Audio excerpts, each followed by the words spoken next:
municipales, donc du côté de Briançon en cette mi-journée. On part avec la liste portée par Arnaud Murgia, candidat UMP sur Briançon. Bonjour. Bonjour. On est avec vous et puis deux de vos colistiers du coup qui sont également là. Alors Jacqueline Fabre-Morino, bonjour. Bonjour. Et puis également Patrick Quignon. Bonjour. Alors on va développer un petit peu cette liste. Concrètement, liste de droite, soutenue par l'UMP et l'UDI. Arnaud Murgia, concrètement, le projet porté par cette liste. Déjà, je vous arrête tout de suite, c'est pas une liste de droite. Moi, je suis candidat UMP et UDI, je le dis, parce que je crois que c'est une question d'honnêteté vis-à-vis des électeurs. Maintenant, la liste que j'ai construite, c'est une liste qui regroupe toutes les sensibilités. Et vous savez, dans une ville d'un peu plus de 12 000 habitants, il faut savoir rassembler. Et avant tout, rassembler des femmes et des hommes qui veulent mouiller le maillot pour la ville. Donc, je voulais déjà vous le dire. Après, sur le projet, moi, j'ai fait le choix dans cette élection de parler du fond des problèmes. Parce qu'on peut faire de cette élection le débat. M. Fromm veut faire une usine à bois en plein centre-ville. M. Murgia veut faire un terrain de football synthétique. Très bien.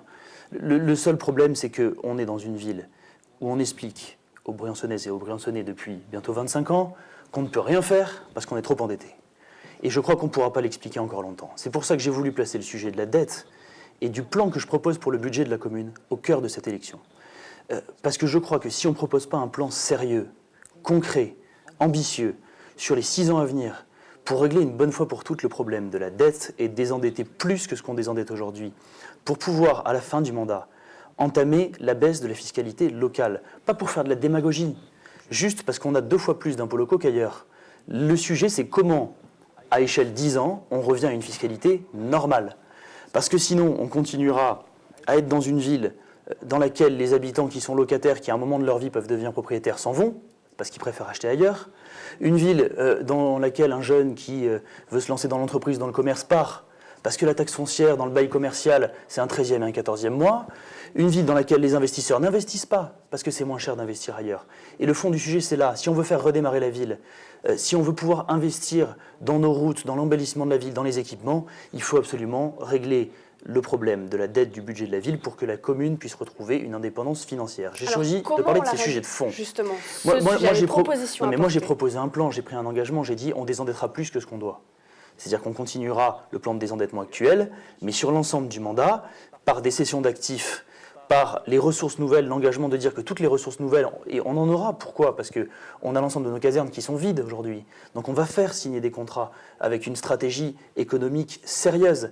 L'engagement que je prends, c'est que les ressources nouvelles, eh bien on les investira dans le remboursement anticipé d'emprunts. Pourquoi ? Parce que je veux envisager, à la fin du mandat, la renégociation de notre dette et le fait de la réétaler, tout simplement parce que quand vous réétalez une dette, quand vous la remboursez sur plus longtemps, tout simplement, vous remboursez moins chaque année, ce qui permet à la commune d'avoir plus d'argent pour investir. Tant qu'on n'aura pas réglé ce problème, on n'aura rien réglé. Alors après, je comprends que le maire sortant soit très mal à l'aise sur ces sujets, parce que la hausse de plus de 50% des impôts, c'est lui qui l'a fait voter, une grande partie de notre dette, c'est lui qui l'a fait voter, et aujourd'hui encore, la hausse de 30% du prix de l'eau, c'est lui qui l'a fait voter. Alors je comprends bien qu'il ne veuille pas débattre avec moi. Un prix de l'eau qui a été délibéré également au conseil municipal avec une petite baisse. C'est faux, c'est faux, il ment. Il a fait voter la baisse de la part consommation, c'est-à-dire à peine 20% de la hausse globale qui avait été faite.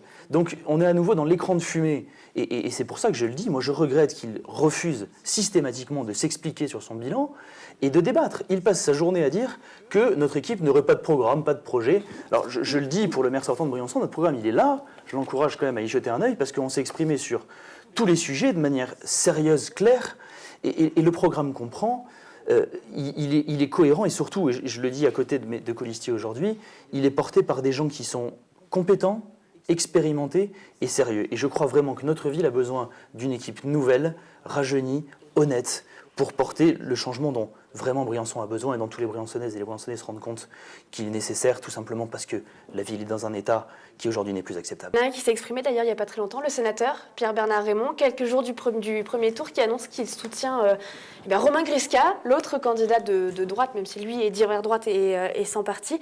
Coup dur à 15 jours des élections de par le soutien du sénateur ? Écoutez, il soutient bien qui il veut. Moi j'ai surtout été très surpris, voire même choqué des propos personnels insultant qu'il a tenu à mon égard.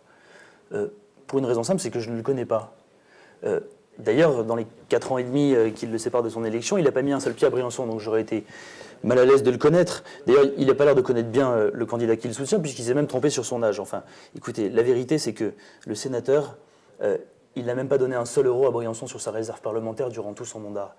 Et moi, j'ai beaucoup de respect pour sa carrière ministérielle et parlementaire, aussi pour son âge, et donc je ne rentrerai pas dans l'idée de lui répondre ou de lui taper dessus. Je dirais seulement que mes adversaires ont choisi l'invective et parfois même l'insulte comme mode de campagne. Nous avons comme objectif et comme mode de fonctionnement au quotidien que de ne parler que de l'avenir des Briançonnais, et je m'y tiendrai parce que je crois que c'est ce qu'ils attendent de nous si demain on veut être en mesure d'exercer des responsabilités et de les assumer dans la dignité et dans l'honneur. Mais merci Arnaud Murgia d'avoir été avec nous. Rendez-vous le 23 mars prochain pour ce fameux premier tour des élections municipales.